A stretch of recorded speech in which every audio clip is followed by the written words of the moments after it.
Good morning and welcome back to Shanti Kunj online classes. Children, I am your science teacher and today we will learn about microorganism. तो अब हम microorganism के बारे में पढ़ेंगे. चलिए चैप्टर नंबर 2 ओपन कीजिए. We are surrounded by numerous living organisms around us. तो हम हमारे चारों तरफ बहुत सारे लिविंग ऑर्गेनिज्म से घिरे हुए रहते हैं. Some of these organism are visual while some are not. तो इनमें से कुछ ऑर्गेनिज्म ऐसे होते हैं जिन्हें हम देख सकते हैं और कुछ को हम नहीं देख सकते. Those organism which are not visible to unaided eyes but we can be viewed under a microscope are called microorganism. तो वो ऑर्गेनिज्म जिन्हें हम केवल अपनी आँखों से नहीं देख सकते हैं बल्कि उन्हें हम माइक्रोस्कोप के थ्रू देख सकते हैं, उन्हें हम माइक्रो ऑर्गेनिज्म कहते हैं. The study of such micro organism is called microbiology. और इस तरह की स्टडी को हम माइक्रोबायोलॉजी कहते हैं.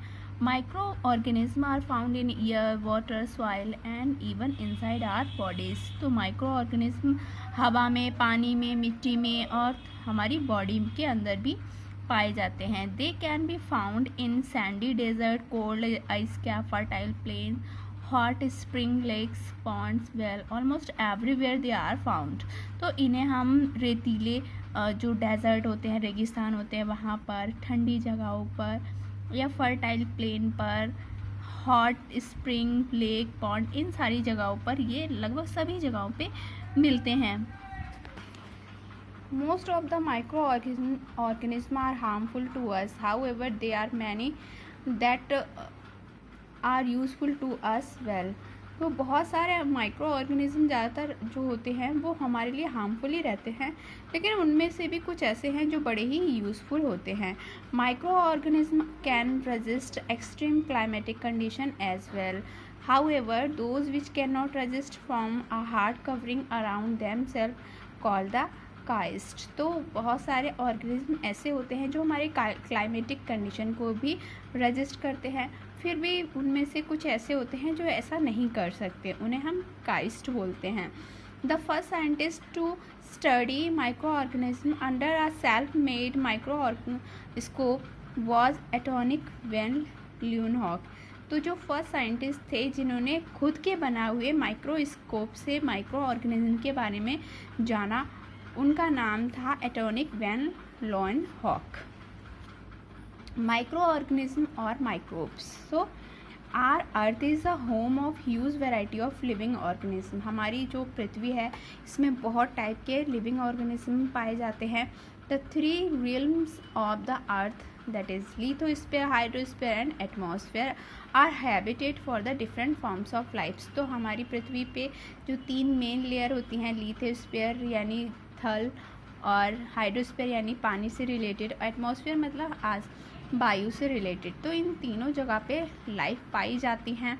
Among all the forms of living organisms existing on the earth, there are some that can be seen with naked eyes, whereas there are several other which cannot be seen with naked eyes.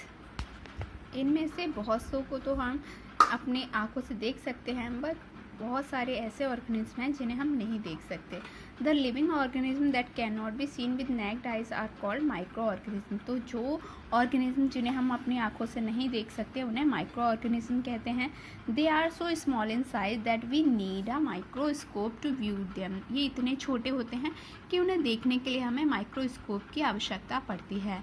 There existence in nature came to be known after the discovery of cell by Robert Hooke in 1665. So इनके बारे में हमें तब पता चला जब Robert Hooke ने अपनी कोशिका का सिद्धांत प्रतिपादित किया था, यानी डिस्कवरी ऑफ सेल के बारे में जब हमें बताया गया 1665 में, तब हमें माइक्रो ऑर्गेनिज्म के बारे में पता चलना स्टार्ट हुआ.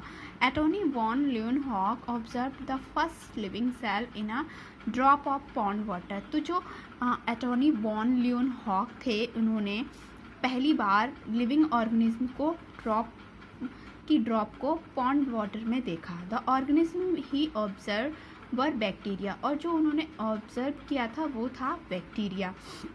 यानी बैक्टीरिया के बारे में उन्होंने फर्स्ट टाइम पॉन्ड में देखा।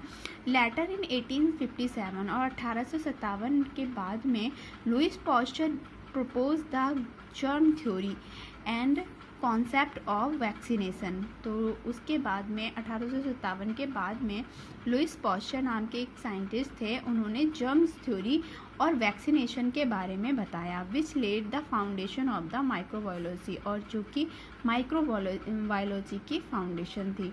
Microbiology is the branch of science that deal with the study of micro organism. तो माइक्रोबायोलॉजी क्या है?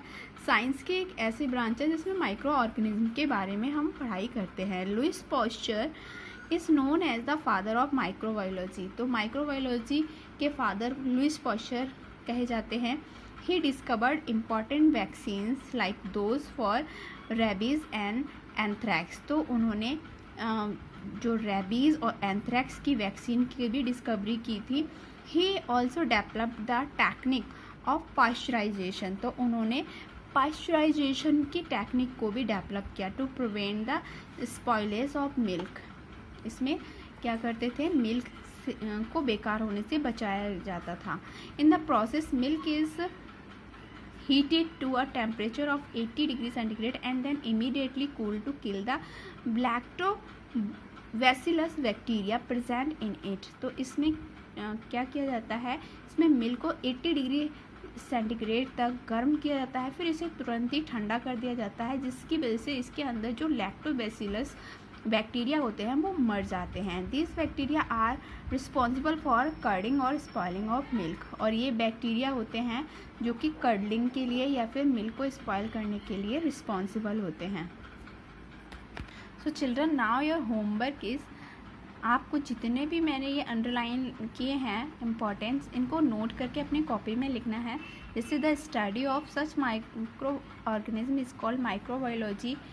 और फिर द फर्स्ट साइंटिस्ट के बारे में ये पूरी लाइंस लिखनी है। उसके बाद में आपको रॉबर्ट हुक ने सेल की थ्योरी प्रपोज की थी, ये लिखना है। लुईस पास्चर ने जर्म थ्योरी और वैक्सीनेशन के कॉन्सेप्ट दिया था, ये लिखना है। Louis Pasteur is known as the father of microbiology, इसके बारे में लिखना है। तो चिल्ड्रन, इतना होमवर्क आपको अपनी कॉपी में करना है। नेक्स्ट क्लास में हम इसे आगे का करते हैं। Till then bye bye, take care.